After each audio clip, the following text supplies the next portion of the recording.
क्या चिराग पासवान वही गुप्त मोहरा है जो नीतीश कुमार की सियासत में सेंध लगाने के लिए बीजेपी ने तैयार कर रखा है? बीजेपी के हनुमान का राजनीतिक भविष्य क्या है? क्या उनकी 243 सीटों पर लड़ने की घोषणा केवल प्रेशर पॉलिटिक्स है या इसके पीछे कोई बड़ा राजनीतिक प्लान छिपा है? सवाल ये भी उठने लगे हैं कि बीजेपी जो फिलहाल नीतीश कुमार के साथ खड़ी दिखती है, क्या भविष्य में चिराग को आगे करके नीतीश को किनारे लगाने की तैयारी में है?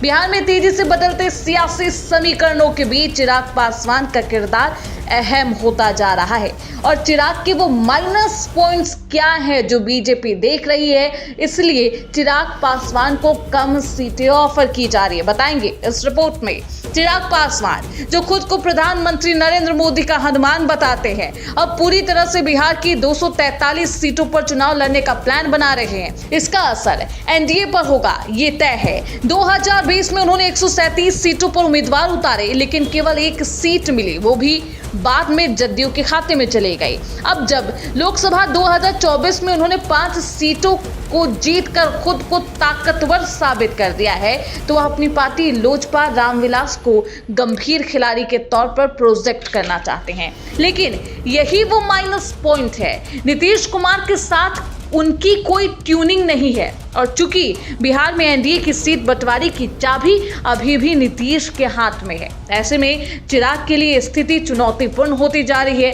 खबरें ये भी है कि भाजपा जदयू के अलावा सहयोगियों को सिर्फ 40 सीटें दी जाएंगी। ऐसे में चिराग के लिए जगह कितनी बचेगी कहना बेहद मुश्किल है। कहा तो ये भी जा रहा है कि भाजपा हाईकमान चिराग पासवान की एक भी नहीं सुनेगा और अपने हनुमान को मात्र 20 सीट देगा। लेकिन चिराग भी जानते हैं, इसलिए उन्होंने सीट मांगने की बजाय सीधे प्रेशर पॉलिटिक्स खेलना शुरू कर दिया है। सवाल यह है कि क्या बीजेपी चिराग को केवल दिखावे के लिए समर्थन दे रही है या भविष्य की योजना कुछ और ही है? दरअसल बिहार में महाराष्ट्र जैसा मॉडल दोहराया जा सकता है, यानी पहले साथ फिर किनारा और फिर सत्ता में एंट्री होगी। ऐसे में अगर नीतीश कमजोर हो जाते हैं तो चिराग भाजपा के लिए वही काम कर सकते हैं जो महाराष्ट्र में एकनाथ शिंदे ने कर दिया था। जी हाँ, वही खेल बिहार में भी देखने को मिल सकता है। राजनीतिक करियर की बात करें तो चिराग पासवान अब युवा राजनीति के पक्के चेहरे बन चुके हैं। अपने पिता रामविलास पासवान की विरासत को ना सिर्फ जिंदा रखा है, बल्कि उनकी विरासत को और परंपरागत सीट पर जीत भी दर्ज की है। 2014 से लेकर 2024 तक लगातार जीत उनके बढ़ते राजनीतिक अनुभव का सबूत है। तो चिराग पासवान का भविष्य क्या है? अगर वे नीतीश कुमार से उलझने की बजाय बीजेपी के साथ अपनी उपयोगिता सही समय पर साबित करते हैं, तो हो सकता है कि 2025 के बाद बिहार में उनकी स्थिति पूरी तरह से बदल जाए। लेकिन अगर वे केवल भावना और आत्मविश्वास के सहारे चलते रहे तो फिर 2020 जैसी गलती दोहराई जा सकती है। चिराग पासवान का सियासी भविष्य खुद उनके फैसलों में छिपा है।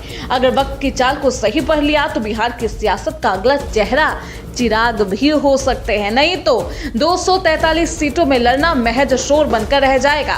इसमें कोई संदेह नहीं कि बिहार विधानसभा चुनाव का परिणाम ये भी तय करेगा कि चिराग पासवान राज्य की राजनीति में कहां तक जाएंगे। फिलहाल तो उनकी छटपटाहट यही बता रही है कि बिहार की राजनीति में वो खुद को स्थापित कर रहे हैं।